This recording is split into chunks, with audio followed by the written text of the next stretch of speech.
How are you excited for this opportunity, albeit under difficult circumstances? Yeah, not ideal circumstances, but one that I'm really looking forward to. As you said, opportunity and further my experiences as a coach. Do you have senior coaching aspirations, Jarrad? I'm on a journey, so this is part of that journey. When I started coaching, it was back in 2009, coaching under 18. So I'm still on a path, and I love the game. So this is just one of those parts of my journey. You're already speaking the language. Can we expect changes to the team? You can always expect changes because we're looking to get better, and our last couple of performances would obviously represent that. So this week, we go to selection and we look at the team that could obviously get out there and provide the best footy possible. So are you able to say what you might do come this afternoon? Not really. I'd love to. I know you want the answers, but we have another match committee meeting. We had a couple of players that we needed to see get through training. We had a pretty intense training session yesterday, and we've had some sore boys, and we're into round 17. So we've got to make sure that those guys pull up well, and we'll go to match committee and discuss those. What's the goal for the next 7 or 8 rounds? What's the goal? Well, it's the old cliche, week by week, but it is really to get better. We want to make sure that we continue to chase our identity that we started at the start of pre-season, and Simo previously would always reference that, and that's what we're chasing. So we'll dive deeper as to what that looks like over the next 6 weeks, but we've got to respect the situation of this week and get through this weekend's game, and then as a coaching group and a playing group, we'll outline what we're chasing, and hopefully you'll see that over the 6 weeks. Would you like to play more of the younger boys over the next 2 months? For me, I just want to reward players for how they perform at WAFL level, how they train well, are they meeting the standards that I value, as a coach, and along with the other coaches within our program. So I think we've played the young fellas this year. We've been able to expose players to AFL, and we'll continue to look at that in the next 6 weeks. What would you say about someone like Zane True, who's played very well at WAFL level and only basically played a quarter at AFL level this year? Is he likely to get an opportunity over the next 7 weeks? Look, I know, as you said, we've still got decisions to make on selection, but he's right in the mix. And I think I mentioned it with Goss this morning on SEN that Zane, unfortunately, when he was right to come in, had a little miss out, like he got concussed at training, missed 3 weeks. So sometimes timing for him hasn't been perfect, but he's one that has been solid over the course of the WAFL season. You've had a very long apprenticeship, I guess you could call it. What makes you feel like you're ready to take that next step? I have had a long apprenticeship, as I said, started in 2009. Am I ready? It's the unknown. But as I said, life's a journey. And what I have learned over probably the last 10 years is getting comfortable, feeling uncomfortable. So I'm in a situation now where I get to experience something with a wonderful group of players and the full support of the club. So I'm just really looking forward to that. Yep. So for some people, even when they're a player, they know they want to become a senior coach. Yep. What about you? At what point did you kind of think, this is something? Well, as I said, over the last 10 years, I've learnt to get out of my comfort zone. When I finished football, that's all I knew. Straight out of school, straight into football, AFL. I wanted to stay in the game because it was the comfort zone. So, did I know that I wanted to be an AFL coach then? No. Did I love the game? Yes, I love the game. I think I'm a people's person.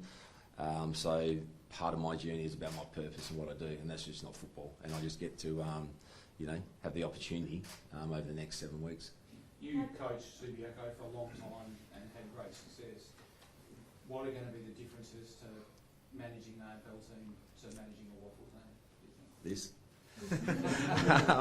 Already, it's been a bit hectic. Couple extra meetings, in terms of responsibilities. But to be honest, I feel I've already expressed my values and my philosophies to some degree to this football club. Otherwise, I wouldn't have come back from Port Adelaide to be here. So I'm not going to change. If anything, I've got a little bit more responsibility. I'll lean on the coaches, I'll lean on the leaders. But for me, nothing will change. The one thing that I think over the course of what I've learned in my whole journey as a footballer and in life is standards. And I've grown as a person, and I expect us to live out elite standards within whatever you do, whether it's as a footballer or as a human. So for me, I'll be leaning on the boys for that. And once again, it's back to our purpose. What do we want to get out of the next 6-7 weeks? So at Footy, you probably had to manage a group of players. You probably have to manage a group of coaches now because everything's just bigger and magnified. How do you find that? I wouldn't say I have to manage. They're a good bunch of coaches. We collaborate really well. Yeah, I think when you're going through trying times as we've all accustomed to over the last two and a half years, you've got to be united. And that's the one thing that's got us through. I think through some really difficult times, for whatever reason, we've been challenged. And so I don't think I have to manage any coaches. We'll collaborate. I'll lean on their experiences. Matthew Knight's has coached his own side. I'll lead on his leadership and experience in the industry. Like Luke Webster's been fantastic. The list goes on. I could go through them all, but I'll end up forgetting someone. I'll get into trouble. But no, we collaborate, and I've got great support. What was the first thing you said to the group, and how quickly did you say yes? Well, I was dripping wet, just come off the track, and got asked, and I really didn't have time to process and think. But you always sort of the what if when it all started to unfold. It all moved pretty quickly, but I was sort of mentally prepared. But I'm up for the challenge. I'm up for the opportunity. Then once again, it's back to the experience and opportunity. So yeah, I didn't have an issue. But what did I say to the boys? Is I've sort of left that. I'm going to leave that till the detail next week because, as I said, we've got to respect the situation. Simo's still going to have an involvement. So for me, it was more about just getting back to our purpose and what our standards are and how we drive that. So there were some small tweaks in how we approached the meeting, how we approached our prep, how we trained. And the biggest thing is just giving affirmation to what it looks like in terms of our identity. And you've got to be reminded of what we do well. It's very easy to focus on what we don't do well and the negative, and I'm a big player in that. The negative narrative can take over sometimes, and for me, it's about being positive and rewarding that. And so that's my simple message in the initial stages. I'll go into greater depth next week as to what that looks like in the next 6 weeks. So was it Don or Gavin that said to you, can you coach the team? It was Gavin, and my first question was, is this you? Because I know Billy from way back. Is this you or is this the support of the board? And he said, no, it's endorsed by the board and Pikey. And then we all got together and had a chat, and they've been fantastic once it was endorsed on me. And I know I've got their support, and they've given me the great confidence to be myself, be my authentic self, which I will be. Will you be a candidate at the end of the season for the senior position? That's out of my control, isn't it? Well, yeah, but I'm not even, so to be honest, I'm not even thinking that far. For me, once again, I know it might sound repetitive, but for me, it's an experience, an opportunity, and part of my journey. It's been a journey. One player you've had a lot to do with the play's 100th game in these journeys, Liam Ryan. Can you just reflect on him as well for us? Reflect on him? Yeah, 100th game, it's ironic, just to be a part of it with him, to let alone, be his head coach.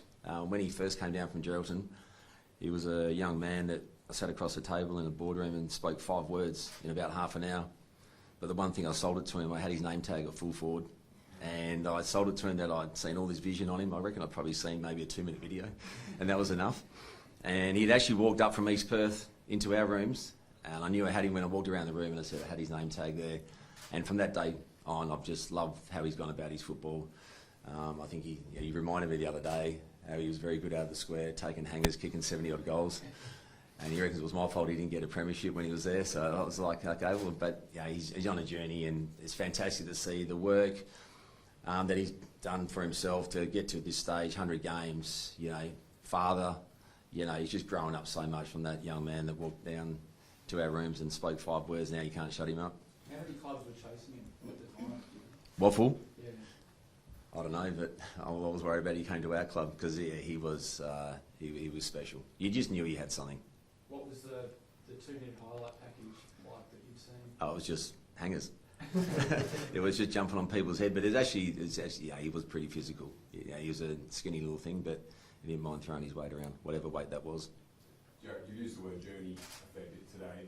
Is there a part of you that sees this as an audition for potentially a senior coaching role in the next 8 weeks? Oh, look, I really don't know. Look, I just want to do my best to get the club through the next 7 weeks, and wherever that goes, you know. But once again, it's about the experience. So if that eventuates, well, that's 7 weeks away or whatever time frame. But for me, it will make me a better coach, regardless of what role I'll be in. So I'm just looking forward to that. Jack Darling's been named on the bench at this stage. Obviously, Yep. we'll get on the match committee, but will he play this week? As I said, we'll go to match committee.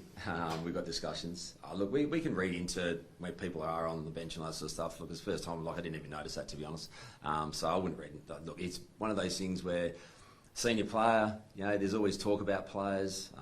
We've had talk about young players all year. But to be honest, it's we go to match committee. We've got to talk about our side, talk about the right mix, and look at it from a different lens, and we'll make some executive decisions based on that. Has being an assistant at AFL level already changed you as a coach? You were a coach of a very dominant waffle team. Has your experience in the AFL system already changed you? Changed me as a coach? Yeah. Definitely. From the day after my first year at Port Adelaide of coaching as an assistant, you're not the final decision maker. You might have your say, but you don't have the final word. I learnt that real quick. And I learnt how you interact and how you deliver to these young men or experienced men at AFL level. So I've learnt a lot, and that's, once again, it's part of your journey where you're trying to be better as an individual, to better be an educated leader. And I feel like, over a period of time, I learnt the delivery part. You can have a firmness, you can have an edge, but I was probably a little bit, what's the word? I can't get the word out, but I was a bit more confrontational in terms of how I deliver. Sometimes good, sometimes probably not the right response. You probably have to ask Kyle Halsey, who was my captain at Subiaco, but what I've learned over time is that you can have a bit of both.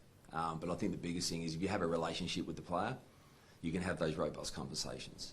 And that's the biggest thing I'll go back to, where I think I'm a people's person. I think I have good relationships from all different walks of life.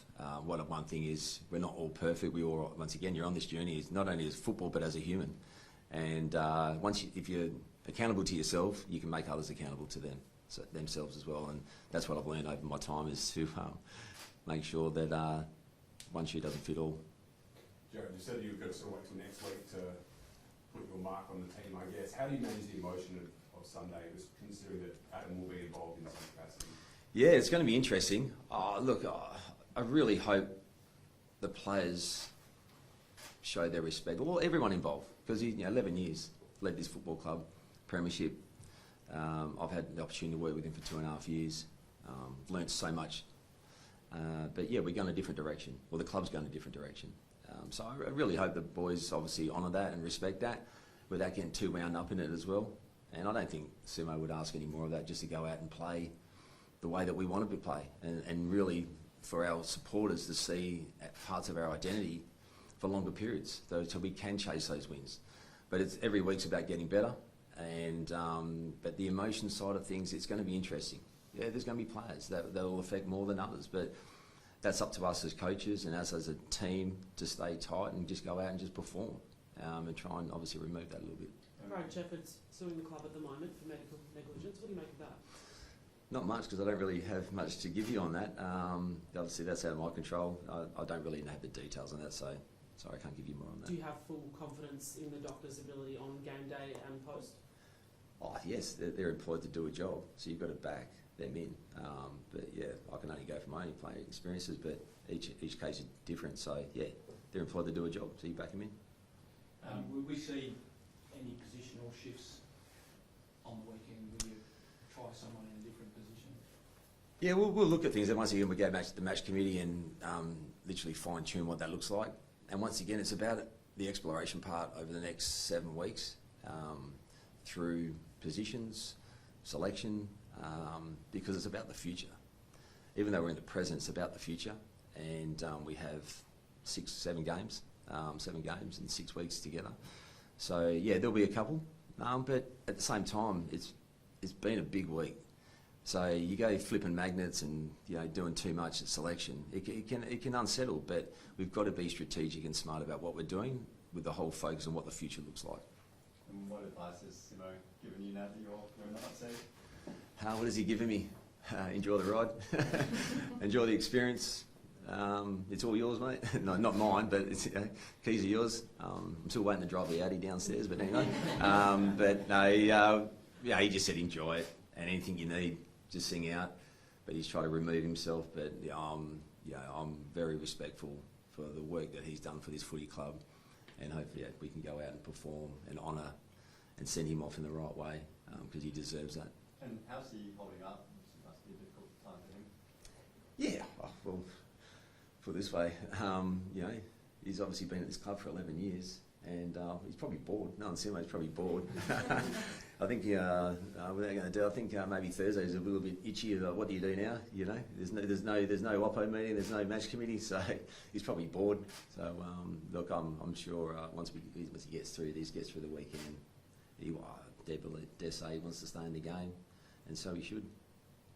Thank you. Thanks. Thanks, guys.